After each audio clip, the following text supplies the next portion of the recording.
Good morning అందరికీ. Pre market తర్వాత నేను చార్ట్ అనాలిసిస్ ఎలా చేస్తానో చూపిస్తాను.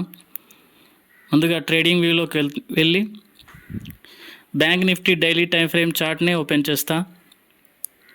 ప్రీవియస్లీ ఏమైనా సపోర్ట్స్ ఉన్నాయేమో ఫైండ్ చేస్తా. సపోర్ట్స్ ఉంటే ఆ లెవెల్స్ని జోన్ లాగా మార్క్ చేసుకుంటా.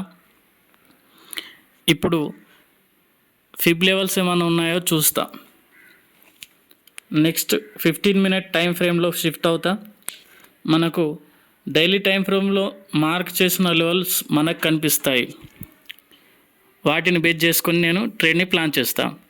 ప్రైస్ మూమెంట్ ఎలా ఉండబోతుందో ప్లాన్ చేసుకుంటా. ఈ ప్లాన్స్ని ప్లాన్ 1, ప్లాన్ 2, ప్లాన్ 3లుగా అనాలిసిస్ చేసుకుంటా. ఏ ప్లాన్ వర్కౌట్ అయితే అటు సైడ్ ట్రేడ్ తీసుకుంటా.